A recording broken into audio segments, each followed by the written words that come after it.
very interested in speaking with you. I think you've had a big, you've made a big splash, and you're really opinionated, and I like any woman who's very opinionated, right? Especially if you believe what you're saying. So I know everybody. No, I mean that. I mean, I believe what I'm saying, and I believe that you believe what you're saying, right? I mean, and so this isn't a debate. I am interviewing her because the one thing I've learned from this election is how, not to be trite, but how divided we are and how little understanding I have of people that aren't necessarily like me. So I want to change that, and I want to be, you know, a little bit more edifying and alive. Do you feel that way? Of course I do. I put myself in these situations all the time. The conservatives tell me I'm crazy, but how else are we going to get anywhere if we won't talk to each other? The echo chamber is the worst thing that we can do. So I appreciate you having me. I really do. Yeah. Okay, so let's talk about you and your life and where you came from and how you got here. Sure. You grew up in South Dakota. Yes, ma'am. Brothers, sisters? Only child. Okay. Well, that's a start. I'm the youngest of 6. So yeah, I'm a spoiled baby. So tell me about South Dakota, tell me about your family, tell me about growing up, and like, you know, what was your childhood like? Sure, well my parents are both blue-collar Americans. Both my parents grew up on ranches, working from the age of when they could walk up until through high school, day in, day out. Neither one of my parents went to college. They had to work, they worked hard, got married young. They're still together today, 35 years, but my parents just raised me to believe in hard work, in family values, and in the hard work ethic. That's really what it is. It's not even necessarily conservative values, though I believe that hard work for me is a conservative value, but that's how I was raised. I was come from a military family. My grandpa served in World War II in Iwo Jima. Uncle, Vietnam, from a heart recipient, was shot in the leg. So that's something that's near and dear to my heart as well. What is, I mean, values is a great place to start, I think, because we can agree on certain values. We can agree on things that, you know, for me, I think it's an interesting topic of conversation, American values, because I don't think American values are necessarily different than any other country, although people try to make that distinction a lot. And what are your values? Besides hard work, yeah, I like to work hard too. Right, well, so that's another thing that we have in common. We both also like 50 Cent, so there you go. There's another.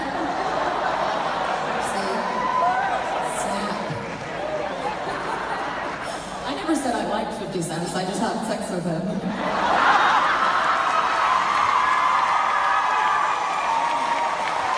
For the record, Are you coming clean on something? He's definitely got a type.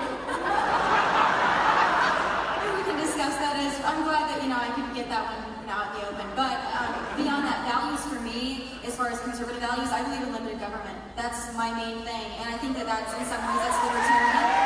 But to me, everything is limited government. But I also believe in strong national security. I believe in border enforcement. I believe in low taxes. I believe in free market capitalism. Those are the values that I think, for me, that's what American values represent, because we are a free market capitalistic society, and that's why we're the richest nation on the face of the earth. Yeah. So, but what about government's involvement in things like the police force or the Coast Guard or, you know, the military? Well, government, of course, has a place. I'm not saying the government does not. I just believe that it's a limited role, and that's where I think a lot of conservatives and those that are on the liberal side would disagree.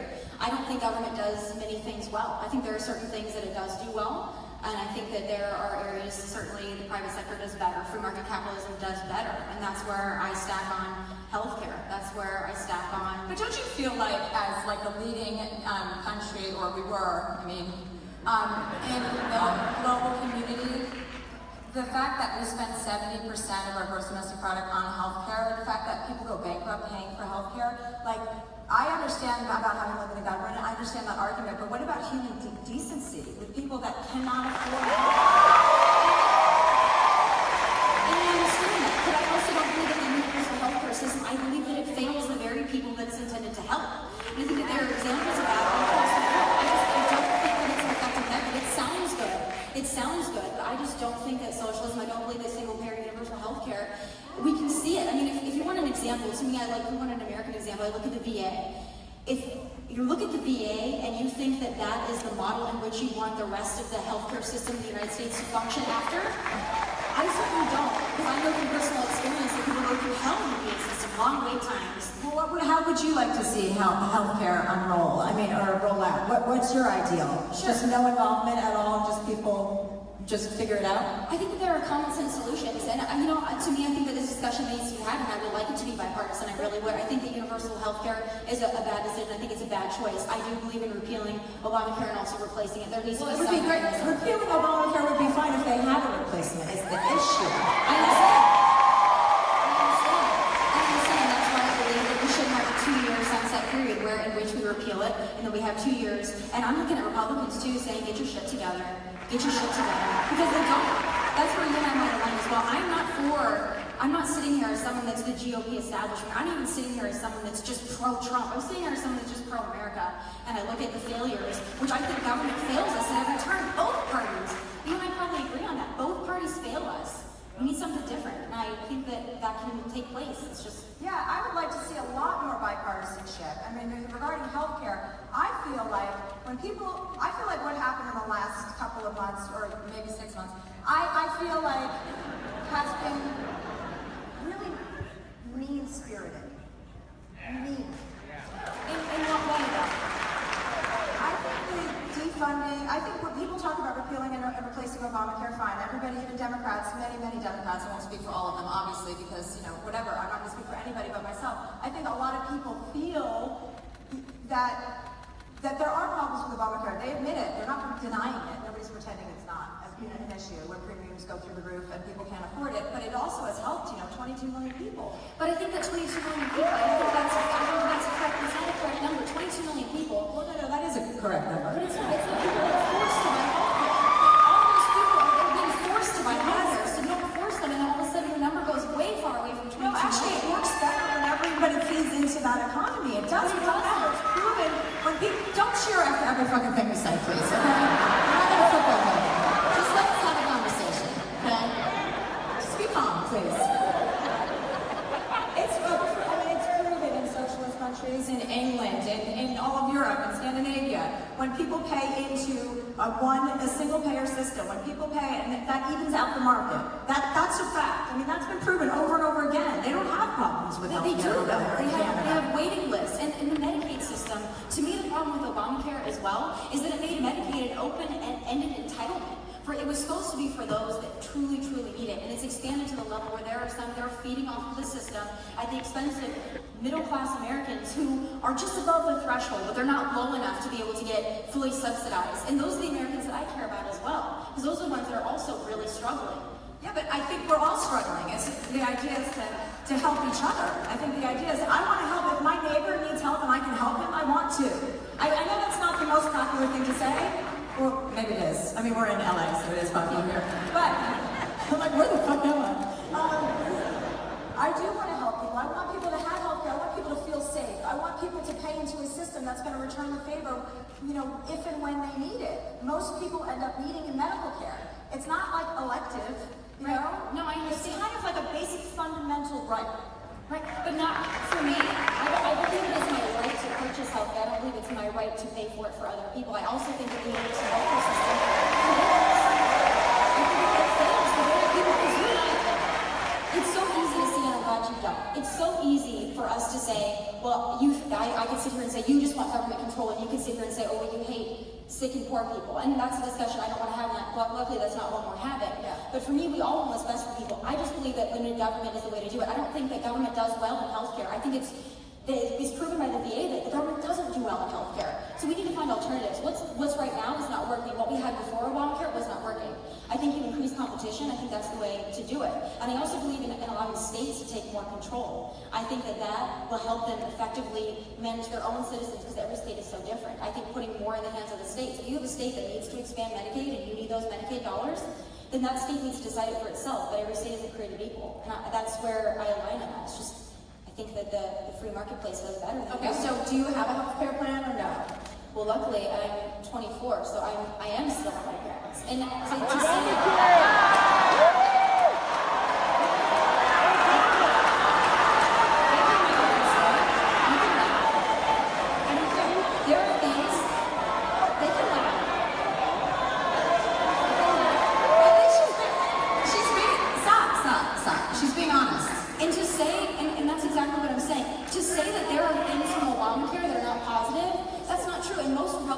most conservative, most Trump supporters don't believe that every single tenet of Obamacare is bad. I do believe that allowing people to stay on their parents' health insurance until they're 26, I think that that is a worthwhile discussion and conversation to have. Now, for me, if that were taken away from me, I'm okay. I don't need it. If it's for the betterment of a free market system and healthcare is going to be better for it, I'm okay with that. But there are tenets of Obamacare that are positive. I do believe. Oh, great. What? I believe staying on your parents' health insurance. I do think that there needs to be a better method for pre-existing conditions. I agree with you on that. There are some conservatives that don't. I do believe that we need to have a mechanism for those with pre-existing conditions, and I think the Senate health bill did have those stipulations. Now, it's not perfect. I'm not saying it's perfect. There's a lot of work to be done, but I think that one thing we can agree on is Obamacare is in a death spiral. So something. It's in a death spiral, but it's in a death spiral being sabotaged by the President of the United States. Listen, one second. He could either, now that the bill hasn't gone through, a decent, I would argue, a decent human being would say, okay, let's do whatever we can to make the system that's in place work and thrive. It's not my bill, but instead, he's making it harder for people to sign up for Obamacare, and he's closing down of those 18 assistant help places that help you sign up for Obamacare. He's doing things that are just not presidential. I want the leader of the country to want me to succeed. I think that he does, and I think that he's also, we have to understand that He does not want me to succeed. I can't speak for him personally, but I can tell you that the voters spoke. I mean, elections have consequences. I think the American people are not mean-spirited. We don't want to all kill each other. Let's hope this isn't the purge. But the American people voted in 2010, in 2012, and in 2016, and they said we don't want Obamacare. This is failing us. So we need to do something. Okay, let's move on from healthcare. Okay, we both agree. Not nothing. I mean, we agree that it's not. But I appreciate your candor. Let's talk about Donald Trump.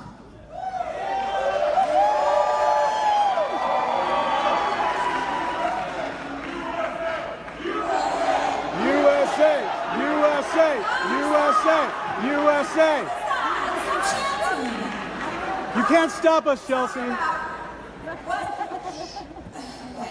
Has there ever been an event that's happened in the last 6 months that you've stopped and said, wow, this guy's not right? You know, agree with what every move someone makes, every tweet they send? No, I don't. But I do believe that the positives outweigh the negatives. I do believe that he's a good president. I do believe that he's done things. And people talk about all the time as well, he tweeted something, and that's mean. I can get over the meanness of his tweets. If he's helping middle-class Americans, if he's helping America, if he's putting America first, he's supposed to be someone on stage, if he's enforcing our border. I can deal with a mean tweet. But why? But what? But a mean represents so many other things. He's kind of like a toddler, like an angry, he's a toddler. He lashes out at people, and he's vengeful, and he says really nasty things, and he's a crybaby. He's like, never in modern American history have we ever seen a crybaby of this nature serving as the president of the United States. He whines and bitches and moans, everything's unfair, it's unfair, it's unfair. He's the fucking president. Act like it.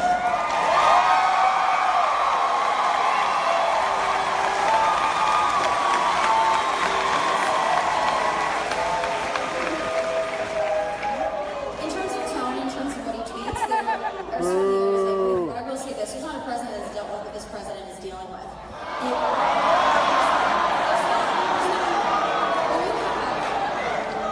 you have a media that is hell-bent on sabotaging this president, there are most members of the media that would rather see this president fail. Take it down, please. This is not, It's not about you. Yeah, let's just calm down and let's listen. There are members of the media, and I would say most, that would rather see this president fail than see the United States of America succeed, and I think there's a problem with that. I also believe this president cannot get his message out on mainstream media. He's not given the opportunity to. So he goes around and he goes on Twitter. He's given everybody he has every opportunity to get it out on mainstream media. When you turn on CNN and you sit there for 5 hours and you hear the same story about Russia over and over and over again, they cover nothing else. They cover nothing else. It's a pretty big story. Venezuela is a big story. Venezuela is also a big story. It's a shame that we can't pay more attention to that. It would be great if we didn't have the distraction that is the president President of the United States, distracting from global issues. Chelsea, additionally, it would also be great if the President of the United States acknowledged the global community and respected the global He community. just completed a G20 summit, which I believe he did fantastic. And beyond that, if you look at Venezuela, speaking of it, that is a prime example of how socialism fails. We're not getting into Venezuela because that's another conversation. But let's focus on his behavior. Let's focus on his agenda. I mean, he has Focus on his agenda. He has tired. Well, right. Okay, so let's talk. So he just failed healthcare. They just failed miserably in control of all three, in control of the Senate and the House and the President. They can't pass It that. failed, but I don't think it's President Trump. I think that there are 3 Republicans that need to answer for that because they campaigned for 7 years on repealing Obamacare, and they didn't, and they failed, and they took in a lot of money from a lot of donors that were expecting them to repeal Obamacare. That was the mandate for the American people, and they failed the American people. And those are Republicans, and I have no problem saying it. I think that they let us down. But here's the thing: the repeal and replace. What they had started as a giant tax cut for the rich. There was no health plan. It was built around giving more money to the very, very top 10%, 1% of people. That's what it was built on. That's how they started their plan. That was the very first tenet of their plan. Tax cuts for the rich. How is that in the best interest of American people? I think open-ended entitlement that is Medicaid is not in the best interest of even those that are on. Medicaid is not, people that are on Medicaid, it's better than nothing, but Medicaid is failing in many of the states of the very people that it's intended to serve. And it's because there are too many people enrolled in it, because when you make something an open-ended entitlement, there are people that are taking advantage of it that have no business taking advantage of it. Why? Because they're lying about being poor? No, because it erases their incentive to work. If you can get your health care free and you can be subsidized, why don't you work? Because you have to earn money. Just getting your health care for free doesn't pay your There bills. are other entitlements that help them there as well. That's the problem to me with the overgrown entitlement state. Okay. So back to his agenda. What else? What else? I mean, like, what has he done that you're really like the executive orders, his repealing? I mean, half of the stuff he signed has been like kind of just undoing what Obama did. I think a third of the things that he signed into action. The others are executive orders, and then I think he renamed the library or something. He's taking back about 15 or 16 regulations for everyone. So for someone that appreciates the government, that's something that I feel is a success. But beyond that, I mean, when you look at national security, we had an administration for 8 years that made our enemies stronger. They made China stronger. They made Russia stronger. They made Iran stronger. And now the tide is turning. And I also believe in terms of national security. Now we're making Russia stronger. And China. We're also putting sanctions on Russia. Wait. Let's talk about the sanctions, because that's actually a great point. Because the Congress basically had to babysit him and force those sanctions through so that he had to sign them. I mean, he could veto them, but that would be really, he hasn't signed them yet. Right, exactly, thank you. But that's them, that's Congress coming and saying, we don't trust our president. That shit scares the fuck out of me. That our Congress has to babysit the man in charge, that doesn't scare you? He didn't come up with those sanctions. He doesn't probably even know what sanctions are yet. At the end of the day, if they're in place, that's the President of the United States. And beyond that, what scared the ever-living hell out of me, Chelsea, was the Iran deal and the former president. And was orchestrated in the That's what terrifies me. And nuclear Iran, that's what terrifies me. And we're already seeing them flex their muscles. And finally, we've got a president that's not going to stand for that shit. And I appreciate it.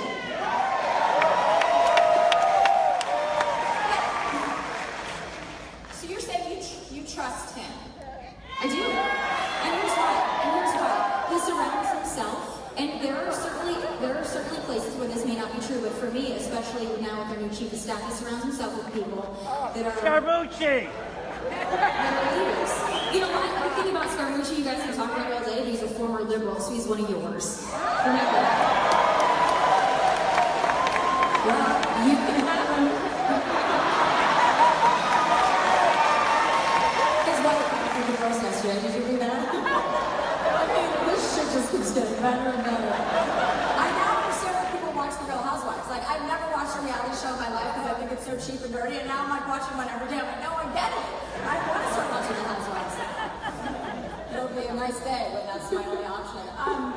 So Scaramucci, right? okay, liberal, da-da-da, but people he surrounds himself with, it seems like a rotating kind of, there people are in and out a lot. There's a lot of shake-ups and staff movement there. That also doesn't feel good as a constituent. It feels unsteady and it feels I can see where things might not feel good sometimes, but for me, I appreciate party chief of staff. I think that surrounding yourself with someone that served in the capacity that John Kelly has, I think it's important, and I think it's a strength of character, and I do think that there are several individuals. And listen, for those that are, I find it odd that there are some that are coming to the defense of Sean Spicer and Reince Priebus, like some liberals are suddenly cheerleaders for Reince Priebus and Sean Spicer, like now they're like, oh, my boy, no, you didn't like him. The same thing with John McCain. All of a sudden the liberals, they fucking love John McCain. Like, where was this in 2008? When you guys were savaging everything. It is true, like honestly, that's very true, because it is true. You're like watching Jeff Sessions, I'm like, no, I need Jeff Sessions to say. Like, I hate Jeff Sessions, but I'm like, no, stop, no. It is funny. He makes you like hate people and then he makes you like them. But I think he kind of likes them. I mean, that's the drama of it. Unfortunately, that's better for like a TV show. So his agenda. I do want to talk about national security though, because that's a big one for me. That means a lot to me. The thing that I'm seeing. You scared? No. No. I mean about national security. Oh, of course I'm scared, but I feel safer now, and I'll tell you why. Most of my friends do serve. Most of my friends are former military veterans. And for me, I have conversations with those people. It's not because I am those people. I have not served, but I like to speak to those that have. And they tell me that the morale has shifted tremendously, but beyond just morale, because I know that liberals like feelings, so I wanted to throw the morale in there.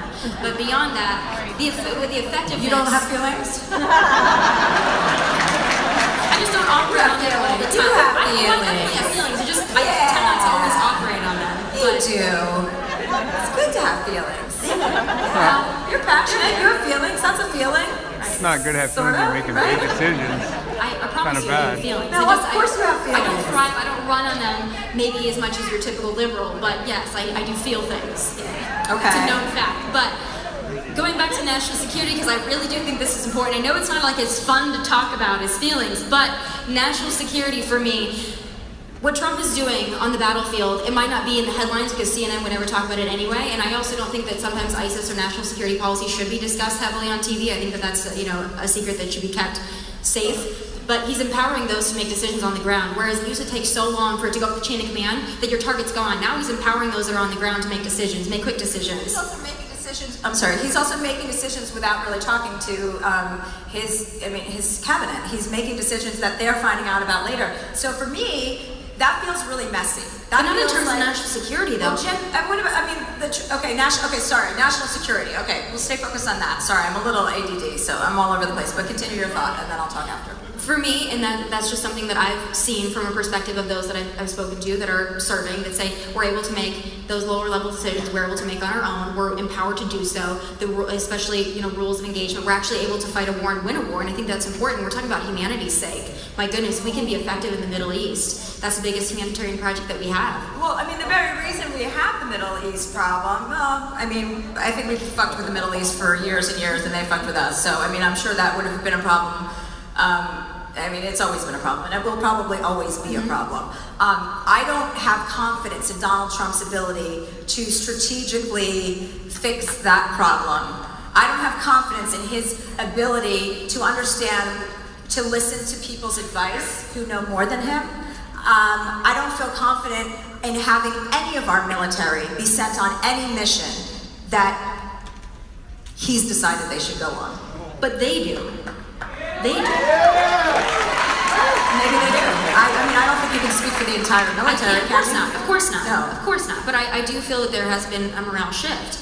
And beyond that, I disagree with you on that he doesn't listen to people that are close to him. He's a business person. Business people have to, and that's why he's bringing people out of the woodwork. A traditional so Jeb Bush, if Jeb Bush was our president right now, there's no way he would bring in a liberal that disagreed with him and said horrible things about him. There's no way, because it would be a threat to his ego. And I know that Trump, in many ways, operates off ego, but he is surrounding himself with people that are not your typical GOP establishment folks. There are folks that come from very diverse backgrounds.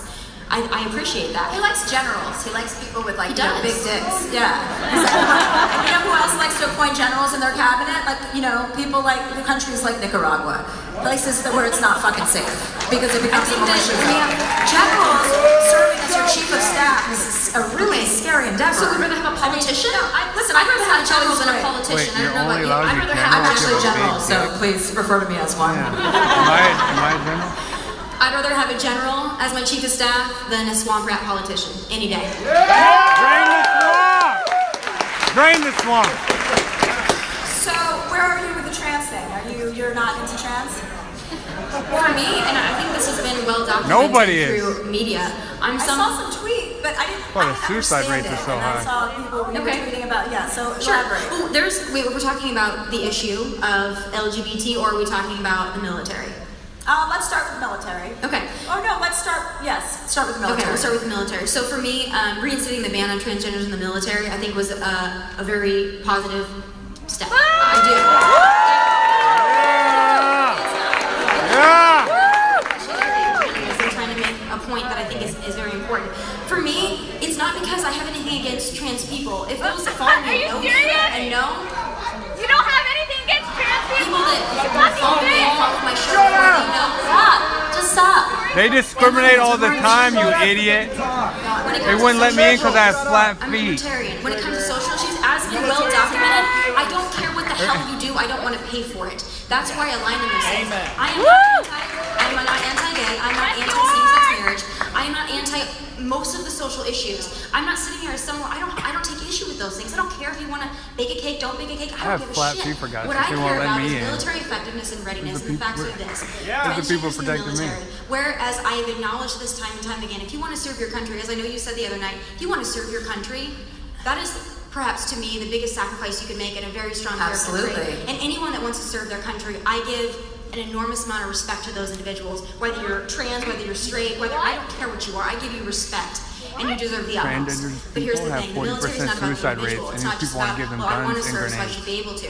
There are folks that have severe asthma that are not allowed to serve because of their severe asthma. So when you say transgender in the military, Can you shut the fuck up, please? you got a military. I think they're going to be out Oh in the my field. God! Someone got triggered. Someone got triggered. Exactly. That's why Hormone therapy, though. Exactly. That's why they have to stay home. So hormone therapy is a lot different than being like hopped up on pills. I know, but they are not allowed to operate if they are medicated. So that means that they cannot deploy. That's exactly what I'm saying. It's not the fact that I For a work period of time. For a period of time. There That's are plenty of military people that you can readiness. apply that to with injuries. I mean, it costs. Okay, you can apply that to anybody. They have a window after having, and not all of them are having surgical procedures. Some of them are, some of them aren't. And when they're having the surgical procedures, they're not scheduling it around the time that they're deployed. They're taking care of that, and then they're coming out there. Nobody's saying, "Hey, I want time off while we're in the middle of a war because I want my penis." No one's doing that. I mean, that's unreasonable. No one. I agree with you. It is unreasonable, but it happens. The problem is When this. did it happen? When? Who? Chelsea Manning. Chelsea Manning is a prime example of taxpayers funding hormone treatment therapy for a traitor. For a traitor!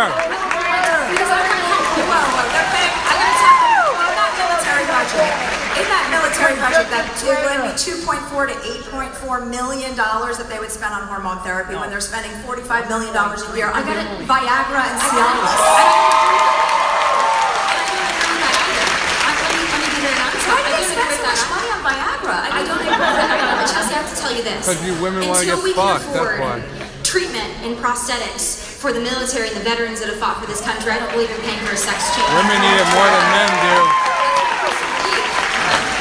And I don't understand that those who disagree with it. I understand that, but I'm not coming from a place of, I don't want you there because I don't want you to serve. I'm coming from a place where it affects military readiness, and the military has attested to that. But then why don't you make a stand? I mean, why don't you make it an issue of yours to talk about how much money they spend on Viagra and forget about PTSD? This is just so men. I mean, some of it is for PTSD, and I guess guys have to come at some point, so they need it. And I get that. Fine, I'll give you that. But some of it isn't for PTSD. It's $45 million. Shouldn't you be focusing your energy towards that rather than people who are already? Chelsea, do you know how hard it is? I mean, I don't want to be condescending at all. But these people are volunteering to serve our country, and it's not easy for them to even walk out the door. Never mind walking to the I'm not taking away from their bravery. I'm not taking away from their courage, their bravery or their character whatsoever. What I'm saying is the reason that I'm talking about this is because when a general comes, or those that are on the battlefield, they come and say, this is a real problem with someone that's on Viagra, not being able to serve, not being able to deploy, then that's an issue that's going to take precedence for me. But when it comes to effectiveness on the battlefield, I don't believe that the military is a place for a social experiment. I don't believe it's a place for feelings. And I don't think it's there we go. I don't think it's a social experiment because the trans community, they're not going away. It's only going to get bigger. This is 2017. Yeah, they're not even 1% of the population. Gay people are not going anywhere. Soon they're going to probably take over. Well, the most. So. Wow, there's their agenda right there. There's their agenda. It's not a problem that's, Actually, once we let the Muslims in, they're all dead. Can't be put on it, and we can just the turn gays around and the trans. And say we're just going to leave that specter of society out. We're not going to. It's just not reasonable as we evolve and as we move forward. It's just not the way it's going to go. In the military, the transgender community, or those that want to serve that are transgender, that is such an incredibly small demographic. The things and the mechanisms that need to change to accommodate that small of a demographic. I think for the demographic, the 2.4 to 8.4 million is well worth it. I think those people need to be patted on the back every single fucking time we can do it. We want to make people feel accepted. We want to make people feel whole. We want to work together. This is a community. It's a country. As we sit here, that's what I want everyone in this room to feel accepted. I want everyone in this room to feel tolerated and loved. Furries. When you're on the battlefield and you need to take out ISIS, I want you to be able to execute the mission. That's what I care about. The military is not like every other job. The military is not. And if you're people die. In the military, when you make bad choices, when you do something that might not quite work out, when you have people there that might not be of sound mind because they're in a position where they're having hormone treatment therapy. Also, we have to consider the fact that the suicide rate for the transgender community is incredibly high. Incest too. But it's not. They're not related either. It's not. Gender dysphoria is still recognized as a psychological condition. It still is recognized as a psychological. It's still. But it is. Not it's you not. and I. Not you and I looking at someone saying this is how you are. But it is still recognized that way. Watch, So you're saying someone like that is going out next. onto the battlefield, and you're saying that you might not be of sound mind or body at that point when you're receiving treatments, and you say that you might not be able to be deployable, or when you are deployable, you might not be able to be effective. That's where I take issue. And we can agree to disagree on that one. But I want people to know that it's not coming from a place that we don't want you. It's coming from a place of what's best for the mission. And the military is not just about the individual. Well, what about if Donald Trump just stayed home for 2 weekends? I mean, we could pay for it with that money. I thought he was always golfing. I'm going to take 2 weekends off. I thought he was always golfing. And I'm going to pay so that the trans community can be in the military, and I'm going to put that money towards that. Wouldn't that be amazing? But it's not just about money. It's not just about money, like I said. But I didn't remember you taking issue when President Obama went golfing or on trips to Hawaii with his family. President Obama in 8 years didn't spend what President Trump has spent in 6 months. I looked it up. That's a fact. That's just a fact. But okay, He's like, I Googled it. Let's move on to something else. He spent his own money. Do you want to talk about anything, or do you want me to just keep? I mean, I'm fine to do it. He's had the cheapest campaign ever. Anything? Yeah, no. And he doesn't know how to I like work this. money. I think this is very. Huh? I need to start drinking. Okay, so Yeah, she's an alcoholic. let's get back to Trump and your she pays loyalty. pay a whole What, lot. is there a red line She just of something he could doesn't like him. do that would be too much? First of all, my loyalty doesn't lie with Donald Trump. My loyalty lies to an American First agenda. I wasn't always a Trump supporter. I was actually a Marco Rubio supporter. That's almost worse, though. I mean, he's kind of. He's what? He's just like a. He's like a non-man. He's a what? Like a non-man. Like How do we go, Chelsea? How do we go from talking about the feelings of transgenders to you saying Marco Rubio is a non-man? Yeah! Feelings. I don't wait for Marco Rubio doesn't have feelings. You calling him a non-man, questioning his gender? I'm not making feelings. I'm not talking about feelings. I'm saying I don't find him to be masculine. But I thought gender was. And just your beta males are? No, don't try to link them.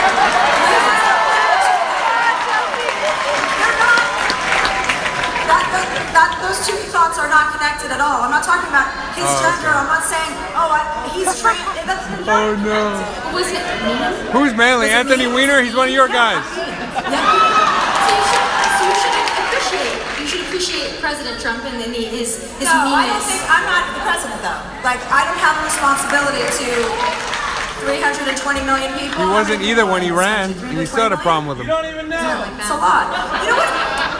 I think that, like, when you say something about, you know, when you bring up Marco Rubio, you supported Marco Rubio. He wasn't president when the how Billy did Bush thing came out, and He they fell had a out, and then is that how you started supporting Trump, or did they approach Fucking you? Like, do you have a relationship with Donald Trump? I do not. Have you ever met him in person? I've met him in person. Uh-huh.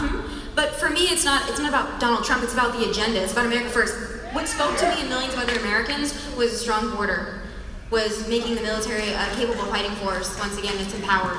It's tax cuts. It's free market capitalism. It's limited government. It's repealing and replacing Obamacare. It's greenlight. It's energy independence, greenlighting the Dakota Access and Keystone pipelines. Those are the things. Yeah! Get that pipeline. So, when you say it's not about him, it feels like everybody's always talking about their loyalty to Donald Trump. He's an incredible leader. Jeff Sessions said it yesterday. Well, you're loyal he's to an Obama, incredible so leader. what the His fuck? comments about me are hurtful, but he's an incredible leader. Ryan's Priebus are like it's never about America.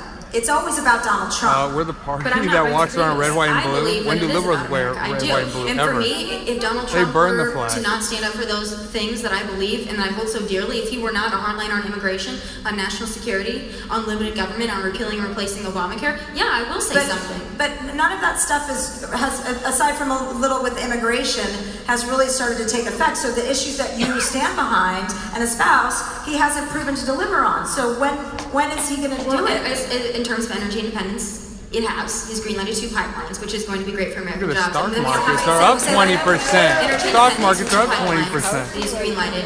They're like, oh, the road's not built yet. That's jobs for Renewable America. energies, though, is the way of the future. It's the 20% growth each year in our economy. And It's that's the great. fastest growing economy in this country. And he's worried about coal jobs, which tap out at 80,000 But how come jobs. how There come- are 80,000 total coal jobs in the entire country. That's it. But Chelsea, how come those people, when we're discussing what jobs and what people matter, how come a coal miner and their job and their livelihood and their ability to support their family, how come they're seen as less than or they're... They're not seen as less than, but times are changing. We're moving on. It's manual labor. They can install solar energy panels. They can That's what he wants for the retrain wall. and get a new That's skill what he set. wants for the wall.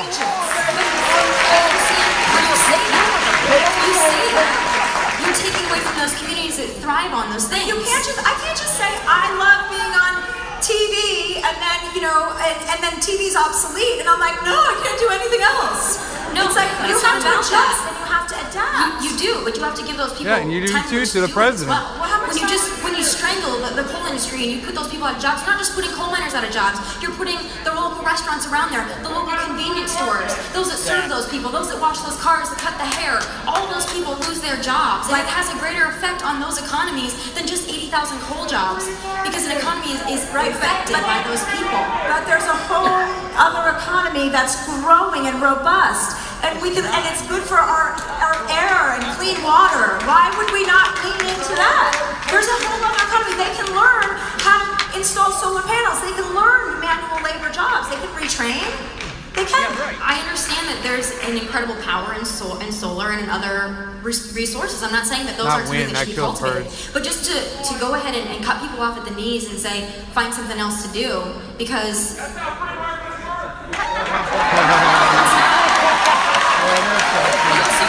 Who was that? That was a perfect time to say that. We're energy independent. We don't have to rely on unstable places like Venezuela for so much of our oil. Because the fact of the matter is, we still rely on oil. We still do. We can't all go and drive solar-powered cars tomorrow or 5 years from now or even 10 years from now. We still rely on oil. And we're going to need to produce that. So we're going to produce it here and we can create good-paying American jobs. And we don't have to rely on Iran. Or we could get it from Venezuela and help their economy. So that the government can suck that money into and the people can die in the streets? That's what happens. And socialist countries... How terrible their economy is, it's because no one's buying oil in Venezuela. That's why their economy It's is because bad. their economy is based on socialism. Their economy is a socialist And also no one's society. buying oil from Venezuela. But if that's the only thing that you have to support your country is You one just resource. said that's their economy. I mean, you just said that. That is their thing. That's their main export, Venezuela. There is their oil. main export. But look what they're doing to their people.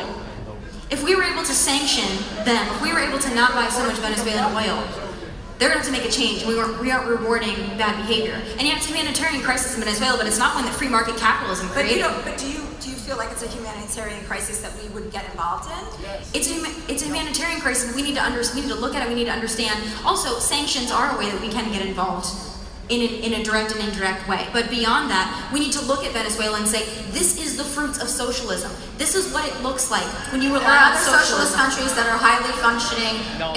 Look at Tokyo, which is not socialist per se, but I mean, look at Japan. You look at their 99% literacy. Look at Finland. Look at Denmark. Look at Sweden. People are socialists, and it's fucking. They're killing it. They're killing it. They have more doctors. They have low suicide rates. They also have no military.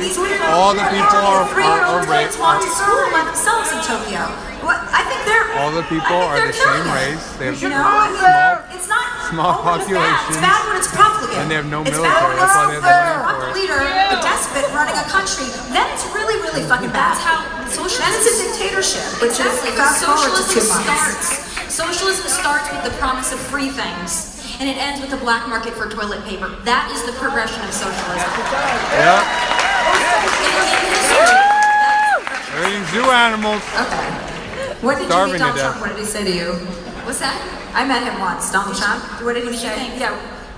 What did I think? I was at some restaurant in Hollywood, and he came out and he's like, he's like, I'm Donald Trump. This was like 8 or 10 years ago. I have no sense of time. It could have been yesterday. And he said, hi, I just want to introduce myself, I'm Donald Trump. And he walked away from the table, and I looked at my friend, and I was like, he's not as disgusting as I thought he would be. 10 years ago. And she's like, he's pretty disgusting. Oh, okay.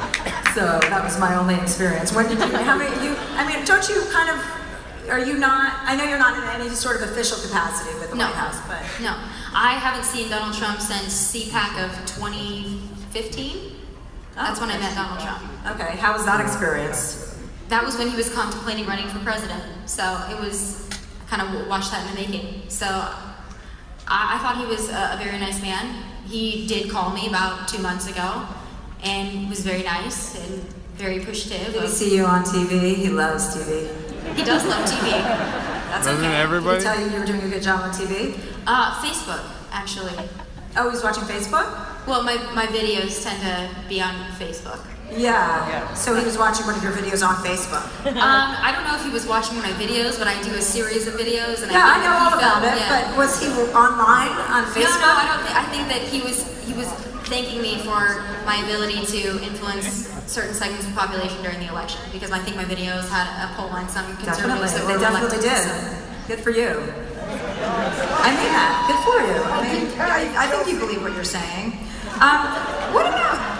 Like all the lying. I thought we were talking about Trump. Why are you bringing Hillary into this? Oh! Whoa! The difference between Hillary and Lock her up! Lock her up! Lock her up! Don't remind me, I know. I wake up every day to see that horror show. But the difference between Hillary Clinton and Donald Trump, and Hillary Clinton's kind of not is a moot point, I think, because she didn't win. So the one that is in the White House is consistent, and we have it like, it's not even just maybe he's lying. We have it like written in tweets where he constantly contradicts himself, where he says one thing, he changes his position on things over and over again. Does that not make you feel, that makes me feel very uneasy too. I don't like when people lie, like one after another. Like they say one thing and then they say another thing. That makes me feel unsafe. Might be something from my childhood, I don't know. It makes me feel unsafe as well, which is why I didn't elect Hillary Clinton. When we look at lies, we look at the lies that are being told. When the left looks at Trump's tweets and they say, well, in 2005 he tweeted this, and then yesterday he tweeted that, and they go, liar. I'm thinking, we look at Hillary, what she did in a capacity as Secretary of State. She's a government official. But stop talking about Hillary didn't win. I know, what I'm saying is, the way that he's lying almost daily. It's really scary to be lied to by the person that's supposed no blame for those people, but only we take blame for ours. What did he lie to you about? What did he lie to me about? I mean, where do I start? Hillary lied about Big Pussy! He says he doesn't say things. I mean, there's a whole list, but I don't want to read a list. Can we just get one? Just get one. All right. He really have China a was list? a currency manipulator, and now China's not a currency manipulator. Nothing's changed. He just decided that it was different. Well, China is a currency He manipulator. he says it's not now. He says it's not a currency manipulator. That's his latest. He said he was going to have Janet Yellen reserve from the Federal Reserve, she wasn't going to renew her at the Federal Reserve chair when her time was up, almost like they replaced her. And then he said, no, I'm going to keep her. But changing your mind isn't the same as lying. Well, yeah, that's true. Right. No, it's not the same. But he does, I mean, there Kind are... of like if you like your health insurance, you can keep it. He actually... What happened to closing Guantanamo? Obama's a liar. Actually apologized for that statement, something this president has never once done. Never once apologized for changing his stance or for lying. And he did lie. He lied about the crowds in the inauguration. He lied about... No. Watch live streams. I No, understand that's what fake you're news. saying. Watch the live He stream. exaggerates. He uses hyperbole. Don't When you say, well, the crowds weren't as big, Donald Trump, it's like, that's a lie I can live with. I'm sorry, when he's like, the crowds were huge. Okay, the crowds weren't as huge as you said they were. I can live with that. Just being honest, that's not something that keeps me up at night. I'm like, God damn it, he lied to me about the crowds. He didn't lie though. You gotta watch the live streams. They took a picture on a live stream an hour early and said that was the inauguration. If you watch the live stream, when it actually started, it was actually packed. That's why. He said he wasn't going to do that. He said he was not going to do that. He was not going to help Wall Street. He's making so much money off of his presidency through the Trump Hotel in D.C., through all of his properties. He's bringing heads of state to his private properties. Because Obama's spying on him. That's why he's not there. And he's Or the obviously leakers. wrong about something if he won't reveal his tax That's why he won't go to the White He's got big House. lies that we don't even know about. What about the Rachel Maddow? He's got leakers That was and one tax Obama's return. spying. That was one tax return. That was the only one, and I'm sure Donald Trump Okay, not so released you're that saying- because it was the only time he paid fucking taxes. But Chelsea, when you're saying that because What are you talking about? He paid over 25 million in in taxes in 1 year. It means that there's some kind of a lie. When he sat and pressured Barack Obama to show his birth certificate to the American people, Because his something no brother's a president Kenyan. in the history He's of a our Muslim country Kenyan, has his brother. ever had to do, because it's demeaning and degrading and racist. His brother has 4 wives, for God's sake. He did. And President Obama showed his birth certificate, and then he has the temerity to say he's not going to release his tax return, something every president has done in modern history. Every single one. We can fact check that. It's probably not true. I understand that your That's desire for when transparency. somebody withholds. That feels a lot like a lie. I agree with you. And Yeah, that what is the why DNC I doing with their deleted server? 33,000 Withholding it. deleted emails. It's not the thing that frustrates Why is the me. DNC withholding their servers? Refer back to Hillary. This isn't about Hillary. I know it's this not. is about what we're dealing with. You in voted this for it. situation. This is our president. Hillary's in the woods. We've all heard about it. I know, Chelsea. Let her in the woods, okay? I understand. I'm agreeing with you. Your desire for transparency is not one that I am trying to delegitimize because I understand where you're coming from. What I'm saying is it frustrates me from the left, particularly the mainstream media, when they are so enraged that Donald Trump won't release his tax returns, when they're so enraged about a lack of transparency, and then they say that he lies to them. But at the same time, they said that Hillary's emails were a nothing burger. They said, oh, don't worry about the Clinton See, they don't want to take blame for anything. These people don't want to take blame for It's not a anything. double standard because they had 2 FBI investigations and they didn't find anything. What else do you want? They're done. And But she's not the president. She's not doing anything those that were by affects you. So liberals. fuck Of course Hillary. they didn't say Fuck anything. Hillary. We have to deal with this baboon. So let's deal with him. I'm not sitting here defending every single thing Trump does. I believe in transparency, I really do. But what I'm saying is, the thing that bothers me is the way the media, this faux outrage at Trump, to me, it's like they completely negate anything that Barack Obama or Hillary Clinton or Debbie Wasserman Schultz or Donald Brazil or any of them have ever done. They completely negate it, don't talk about it, it's nothing.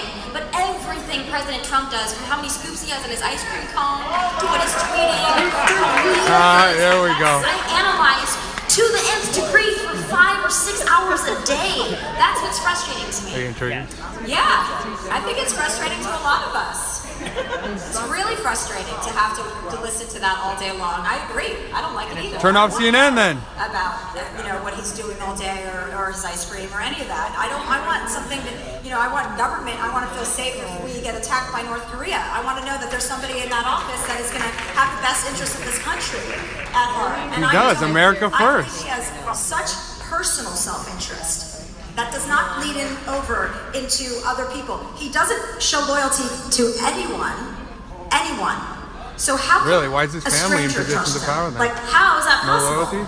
When you say loyalty, you're talking about like those like Jeff Sessions or Rice Priebus whatever, or those staff and For me, if you have to get rid of staff members, I don't know what's going on in the inner workings of the White House because I'm not in there. But if he felt that that was a necessary step to take because there were leaks going on, because if there were problems that couldn't be wrangled, because it was just not the right choice, that wasn't a fit for his administration and his White House, he needs to get rid of those people. I don't look at that as disloyal. Look at that as someone who's making the best decision for their administration. Taunting somebody publicly, your attorney general on business. Twitter. You don't think that that's disrespectful? I disagree with it. You disagree? I do disagree with It's that. humiliating. I mean, As Larry Elder said, General, Obama fired his chief in 100 days. Rice Priebus went on 189. To have your boss berate you publicly. Doesn't That's feel never like... happened to me before. Oh. How is your relationship with Glenn Beck going? Who's that? Glenn Beck is a cuck! Glenn Beck is a cuck! He fired you were, that was a big, you're not allowed to talk, are you allowed to talk about that? Yeah, I'd rather not. But we can He get takes into money from the Clinton Foundation. We have to wrap it up anyway. We were just having so much fun. I know, it was fun, it's lively. I love these kinds of conversations. I really like, and I like you. I think that, Here we go, guys. Liberals getting triggered, so they're leaving. As usual. Go back to your safe space. All right, so let's go out on a vote. Like, let's go out on something that we can both agree on. Would you kill a baby? I wouldn't kill a baby. No, I would not. I would kill a baby. I would never do that. Would you hit a baby? I would not hit a baby. No. But I would curse at a baby. I definitely would curse at a baby. Let's go out on, let's talk real quickly about what you're going to do next. What are you going to do? What's your plan? Are you going to work at Fox? Are you going to do your own thing? I know you have a huge Facebook following, YouTube. What's your... First of all, let me say, when I saw what you did in your career move, I thought that was brave and bold, and I applauded you for it. I've been a fan of yours for a long time, but you leaving me and going to Netflix, I thought that was bold and courageous, and that's something that, even though we disagree on most things, I respect what you did. I hope to maybe follow that kind of a path. I don't know what's next. I want to go to E and then Netflix? I don't think you or Netflix would like me. Maybe Netflix, but no. For me, I have some things in the works that I can't quite discuss yet, but I'm not going anywhere. So for those that hate me, get used to it. Yeah! Thanks for sitting down with me. Thank you guys for coming.